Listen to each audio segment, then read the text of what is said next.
Hello and welcome to chapter 36 of The Last Thoughts of a Busy Mind, also known as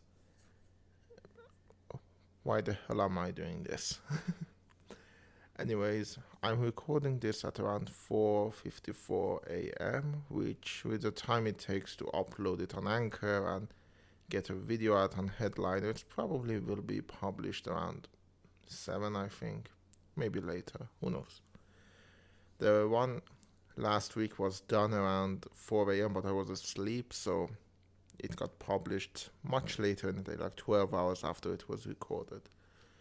My drink today is lemon flavored soda, and it's flavored carbonated milky drink. It's not awful, but this particular flavor isn't good either, and I can't drink it out of the bottle, so I'm going to pour some into a cup I have here because,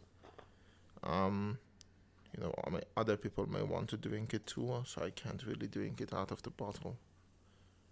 So, yes, my pretties. Okay, this one I'm going to title A Creature of Habit, and I need to be honest, as I'm recording this, I've just been watching the Sideways video on the musical moral of Into the Woods, which is a musical I do enjoy, not as much as Sweeney Todd, but it's a really good musical. And, anyways, and I was, thinking, I don't know why I had a melody in my ear as I was saying it. The creature of habit, I am. A creature of habit, are you? A creature of habit, a creature of habit, and all of that. Maybe one day I will write that musical that has been stuck in my head for all time. And yeah, that's the noise of the drink in the cup, and I can hear it, but sometimes I think it's amplified what I can hear and what is actually recorded. But I can hear the clock on the wall pretty distinctly, so I hope it's not that much of a nuisance to you. Anyways, why creature of habit? Well, honestly, this past week I did a bunch of stuff. I do a bunch of illustrations for a gift I'm making for my friend. One remains, and when I'm putting this on Headliner so the video can be made, I'm going to go and do that. The last one, I'm going to do all that, and then sorry. I was thinking of actually binding the loose pages myself, but it's gonna take a while till I get to that, and so for my iCrafter series, I'm going to do it. I'm going to do my test, which means a bunch of blank pages. But the actual gift, which I spent a lot of time on, there are 10 illustrations in there, and the one I'm going to do right now will be the 11th one. So, I want to, make sure I won't screw it up, which is very likely. So that one is too important to me to actually try the method on. So I'm going to do my test for that, and if it works, a lot of my friends, you need to have a heads up, because you will be getting a lot of books that I will bind. And by books I mean 12 pages of me writing bullshit. So here's the fun thing you can look forward to. Whenever I laugh like this, I remember Frank Howarth. Anyway, why creature of habit? I did that, and I was talking to a few people on a channel chat. It's a weird thing, and they were talking YouTubers, and I said that I sadly still watch the Nostalgia Critic and MXR mods. Both of these, a while ago when I did my top 10 YouTube channels, were in the top 10 YouTube channels because I really thought they were good. The thing is, I actually watched more YouTube channels and I realized, oh no, they weren't really good. Mainly because it's the same thing that, when you're a kid, you watch Transformers and think, oh, this is a good movie. But then when you grow up, you realize, oh, it's not even, doesn't have a good story, it doesn't have good visuals. The amount of excitement it generates, it's really small and it's more harmful than it is good. So it's not a good piece of media. The same thing is true for me and Nostalgia Critic. I talked about this a while ago. I think it was in my first season. It might have been chapter 7 or 8. Let me just look it up. Why do I keep doing this? I talk about episodes when I can just, look it up. And, oh, it was chapter 5 actually. Like, the 5th episode of the Last Thoughts of Busy Mind. But, I talked about The Lion King. I had watched the 2019 remake, and I do mention the Nostalgia Critic. And I began thinking, why do I keep watching it when I don't get any enjoyment out of it? What he says practically pisses me off most of the time. And it's not really good. I mean, there are a few good jokes every now and then, but why do I keep watching it? Why do I keep watching MXR mods when I know I won't like what he's supposed to tell me about the mods? He doesn't give a good enough analysis review of the mod, of what it can do, because most of the time when I try the mods for myself, I realize he wildly exaggerated this stuff. So who knows? Basically, I don't have a lot of respect for their opinions. Neither Nostalgia Critic, MXR mods. There are a lot of other people. Cinema Sins, I despise. And I mean, I have problem with like Honest Trailer and Pitch Meeting too, but the thing is, they are mostly funny, so I just look at it as funny entertainment. But Nostalgia Critic isn't even funny to me a lot of the times, and what he says are surface level observation of what is basically the Rotten Tomatoes critic conscience, which I really hate that too. I'm gonna take a sip of my drink. It doesn't taste good. But, anyways, why do I go back to them? Part of it is OCD. I have a problem when I start a TV show, I need to finish it. At the end of the Big Bang Theories run, I was basically cursing myself as I was saying it, or The Mentalist. But I did watch them because I felt I needed to complete this for some arbitrary fucking reason. I don't know why. And at the same level, I guess, Nostalgia Critic is something that, oh, I need to watch it. But more than that, I'm a creature of habit, I think. It comes out every week. I watch it. And it really doesn't have extra steps to it. For example, I watch a lot of shows that I don't watch weekly because I'm not going to bother getting the episodes each time and watching them. So I'm like, oh, this is YouTube. I'm already on YouTube. Let's just watch it. It's 20 minutes. Most of the time it's useless, but it's there, so I watch it. So I'm a creature of habit, and that sense of habit actually comes back in a lot of other places too. I do have OCD and GAD. I've talked in depth about them, but at some point they develop habits which are not ideal, to say the least. It's not ideal, but I have these habits that do plague me, basically. Even though I get no enjoyment out of a lot of the stuff I do them because it's part of a habit.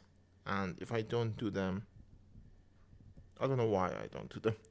I do have a plan, and maybe I'm justifying it to myself, but I do have a plan for the Nostalgia Critic stuff. I want to do a lengthy essay on why did I like it, when I stopped don't liking it, basically, and why, and what is he doing. So yeah, because there is a thing about him too, and I know this is basically the nostalgia critic episode, but it's not like these episodes have a set structure. Unlike Yasp, go listen to Yasp. Uh, it's it's getting fun over there.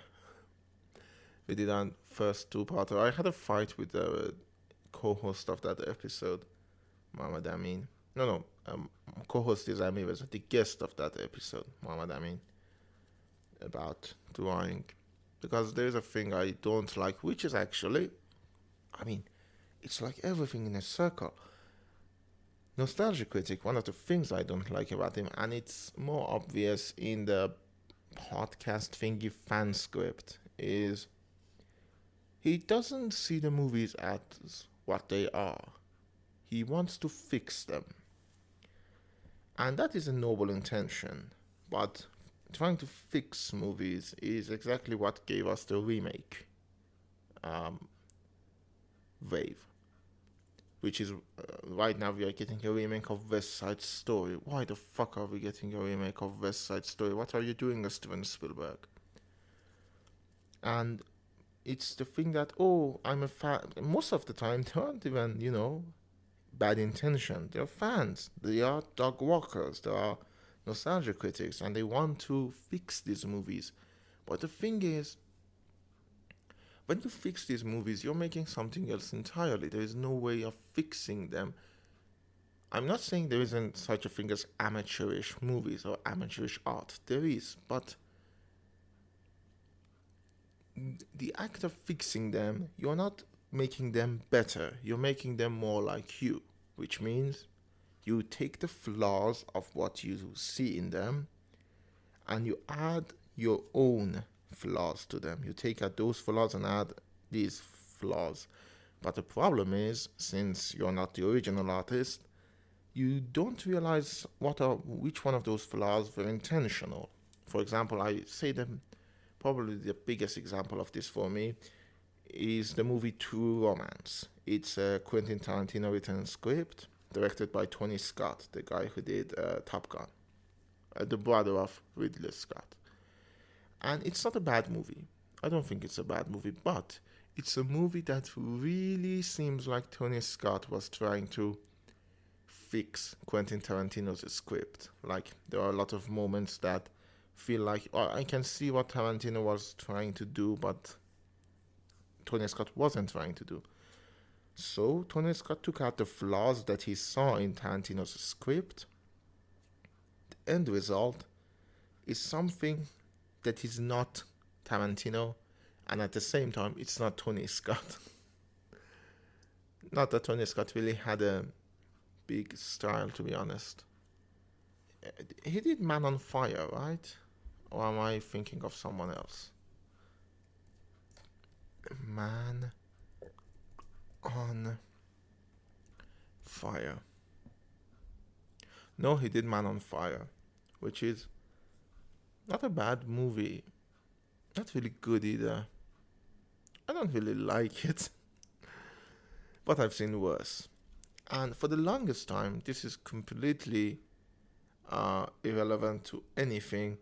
But for the longest time, I did confuse the Man on Fire movie with the other Denzel Washington movie, which has Ethan Hawke in it, Training Day. I kept mixing them. Let me see who directed Training Day. Is it Tony Scott too? No, it's Antoine Fuqua. Fucking French people, man. And it's American. Fucking American people, man.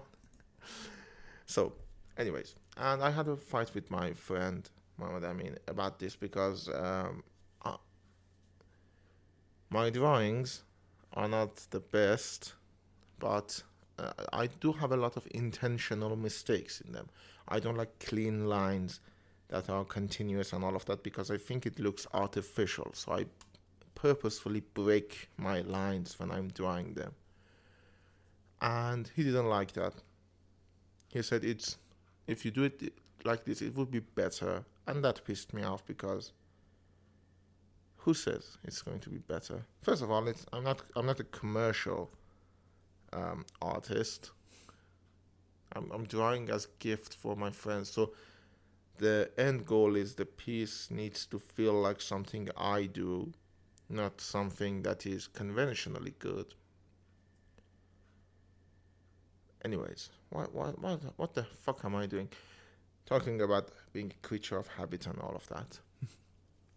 So yeah, I'm trying to do a video on Nostalgia Critic Plus. To be honest, right now the immediate next point at my life, I'm going to make a video about American Gods. As I said, I'm still reading the book.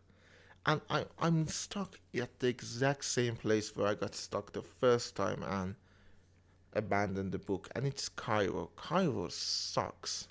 And I will talk more in depth about that. But I think the TV show actually improved on Cairo by condensing it. And the other thing is what I was saying. And the Vault episode. At the same time, I'm trying to redo the documentary. Redo as in re-edit, not remake it. Re-edit it, make it better, then have it do an audio mastering and color correction, color grading, and contrast correction. So yeah, exciting stuff. Not really, but you know what I mean. And yeah, basically don't watch Nostalgia Critic. If you still think Nostalgia Critic is cool, okay, I'm not going to take that away from you. Good luck, have fun, watch him as you want, all of that. But just know that you are missing on a whole lot of better content creator. Some of them even Doug Walker's older acquaintances, I might say, like Lindsay Ellis, Linkara for comic book, and Bennett Sage, which I love, for anime, and Angry Joe. I watch him, and he's good.